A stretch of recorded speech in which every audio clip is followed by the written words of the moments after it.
Hi guys, my name is Matikela. Welcome to my YouTube channel. So today I want us to talk about the illusion of evidence. So let's talk let's talk about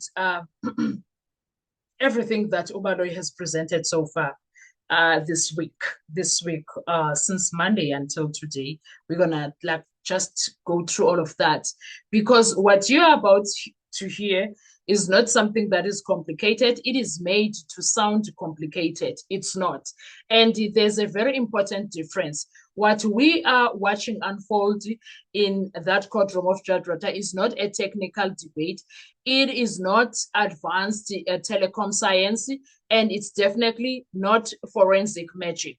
What we are witnessing is something far more familiar in legal history: the deliberate blurring of simple concepts to manufacture certainty where none exists. That's what he is trying to do. So today we are going to slow this all the way down. We are going to separate what sounds technical from what is actually true. And once we do that, the entire structure collapses. Firstly, they are talking about Section 205, reading, I don't know from where they are reading, but let's start exactly where the confusion begins. We are told about Section 205, and immediately the first question any serious listener should ask is, Section 205 of what? What document? What source? What originating system? Those are the things that you are supposed to be asking, because information doesn't exist in a vacuum. If someone is reading from a document, then that document has a purpose, a scope, and defined limitations. And yet, instead of grounding the court in those fundamentals, the narration jumps ahead. Why is that? Because clarity would expose the trick too early. That's what it will do. So he knows what he's doing, Ubaloy. He knows. This is where now, let's talk about the Capitec statement bait and switch. Let's talk about that. This is where the sleight of hand begins. Suddenly, a Capitec Bank statement is introduced, framed as confirmatory information. That phrase alone should trigger alarms to us, because confirmatory of what exactly? What are we confirming? A bank statement can confirm transactions, dates, amounts, account activity. What it cannot confirm is phone access, device unlocking, handset control, or network level authentication. It can't do that. And yet the implication is planted quietly, casually, as if it's obvious. It isn't. It isn't.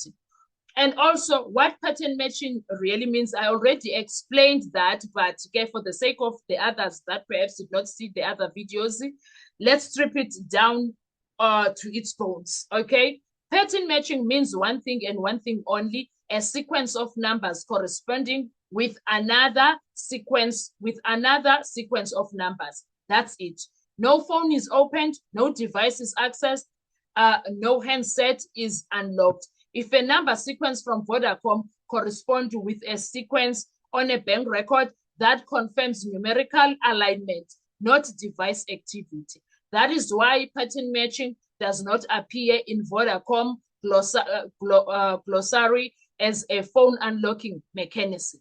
It is not listed as an access protocol. It is not authentication method, because it does not do any of those things. To suggest otherwise is not misunderstanding. It is misrepresentation. Now, why the glossary matters? Glossaries exist for one reason: to define technical truth, technical terms also.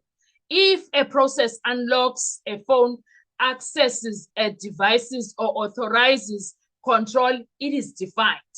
If it's not defined, it's because it doesn't exist in that capacity, or it has no technical authority. So when the defense leans on pattern matching, whilst at the same time admitting it is not in the glossary, they are consenting that the point without realizing it, ne? Because they were cornering Ubaloyi, but Ubaloyi was also not realizing it, but he was dodging because he knew they were after him and they are up to something. That is what he was doing it. But one thing that the defense did was like they were not going to act as if they are experts. They decided they won't act as if they are experts. They need an expert to come and lay the ground for everything. That's what I like about them. Now, Ubaloyi cannot rely on an undefined mechanism to prove a defined action. He can't do that. That is what the defense was trying to tell him. That is not evidence, that's imagination. And also, he spoke of USSD codes, bank tool, not network magic. He spoke about all of that. Now let's talk the USSD. The code *130 *3279 hash is specific to Capitec Bank. It is not a Vodacom command, a network unlock function, or handset level instruction. It is a bank-initiated interface. That means the bank requests the transaction, the network merely transmits it. The phone does not authenticate beyond basic connectivity. So when the airtime, when buying airtime via a bank, USSD does not prove who physically had the phone, whether the phone was unlocked or whether the device was actively used. It proves one thing only: a transaction request was processed. That's it. Now, let's talk about the missing transaction problems. Now, here where the logic starts to scream. It started screaming because we are told airtime was bought continuously. Callbacks were sent, activity occurred throughout the day. But when we examine the Capitec statement with Ubaloyi, and he's the one that is leading all of this, those transactions are not there. Yeah, we were moving with him, but those transactions are not there. That's not technical anomaly. That's an evidential problem. And if the bank facilitates the airtime purchases, the records should exist. If they don't, then either the transaction did not occur as described, or the source of those transactions is being misrepresented. Both scenarios damage credibility.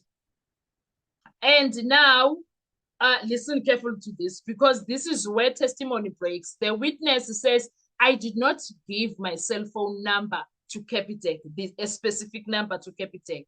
Later, the statement showed full name, ID number, physical address, cell phone number. Ne?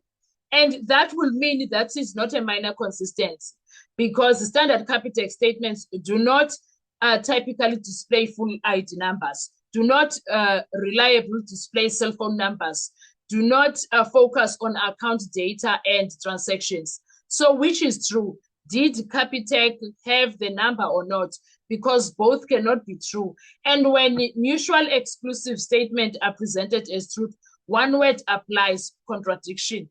And something is wrong with that statement also, to understand. Now, why all of these things matters? This is not about paperwork. This is about credibility. When evidence requires verbal gymnastics, technical misdirection, and undefined terminology, it's not strengthening the case. It's compensating for weaknesses. That's what it's doing. Strong evidence explains itself. Weak evidence needs a narrator. And Ubaloyi, that's what he's doing. He's narrating there. Now, let's end where we began, with the clarity.